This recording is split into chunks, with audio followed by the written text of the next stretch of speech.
Hello again, it's me, Caroline. In the last lesson we talked about how the framers of the Constitution found themselves at odds with one another.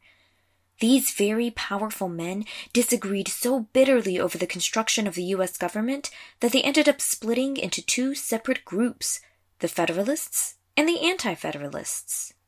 Today we will analyze the Federalists' key arguments and interests.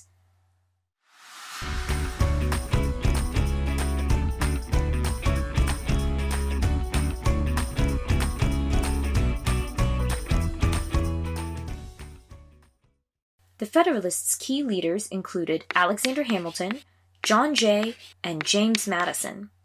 This political faction argued for a strong central government.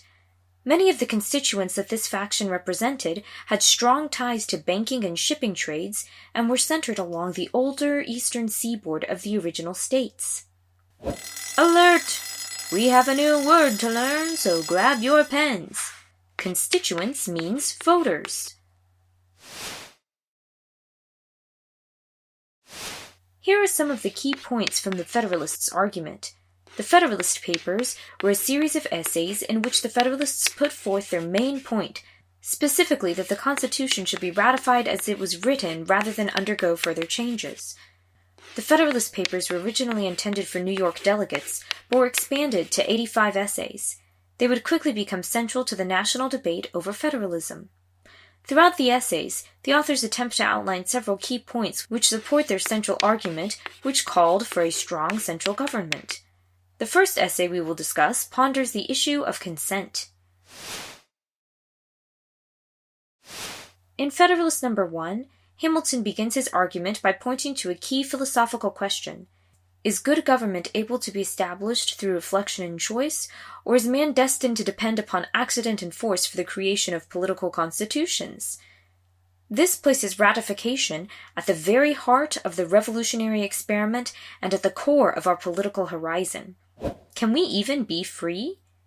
Hamilton is saying that without ratification, we are determining that humankind cannot deliberately form a civil society. In other words, people can be ruled but cannot rule together. Other essays discuss the importance of having protection from foreign influence. In Federalists No. 2, John Jay points to ways in which European empires could disrupt commerce in America.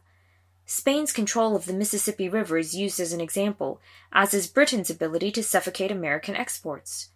Further, Jay argues that a strong national government would be needed to construct a strong national market. The strengthening of such a market would create an international presence and protect against invasion. Other essays go on to address the Republican form, and also respond to an argument posed by the Anti-Federalists, saying that too much freedom would be hurt by the forming of factions, or small like-minded groups. In Federalist No. 10, Madison famously writes in response to this last argument, "Liberty is to faction what air is to fire."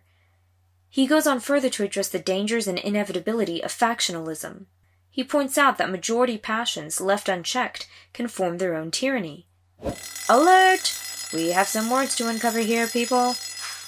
A republic is a government in which supreme power resides in a body of citizens entitled to vote and is exercised by elected officers and representatives responsible to them and governing according to law. A faction is a small organized dissenting group within a larger one, especially in politics. Factionalism is a condition in which a group, organization, government, etc. is split into two or more smaller groups with differing and often opposing opinions or interests. Madison argued that factionalism was a major danger of a purely democratic system. He argued that the only way to ensure that no factions would form would be to create despotism, a form of government where a single person or group rules with absolute authority. However, by resorting to despotic rule, the cure would certainly be worse than the disease. So the only way to slow factionalism without resorting to despotism, according to the Federalists, would be to form a strong central republican government.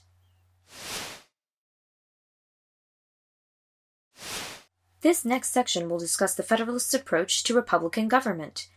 In Federalist No. 10, Madison argues that a Republican government could control factionalism as well as other democratic dangers.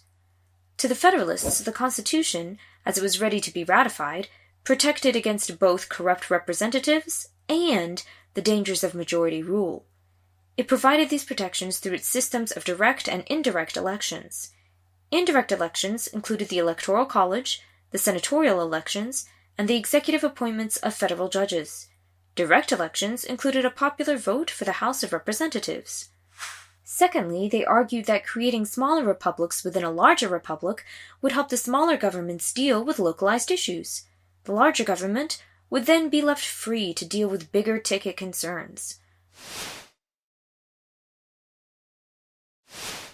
Finally, the Federalists' views on the Bill of Rights, a major piece of the Anti-Federalist agenda. The Anti-Federalists wanted a Bill of Rights, a list of rights to protect against a supreme federal government. In Federalist number 84, Hamilton argues that the Constitution already has a set of protections or rights which lists the powers of the government. He points out that, by creating a concrete document listing the rights of citizens, people will actually have less rights. He explains that it will only provide people the rights listed rather than guarantee to them all rights not given to the government. These debates highlight the struggle for power between the states and the federal government that existed even at the earliest stages of the construction of the U.S.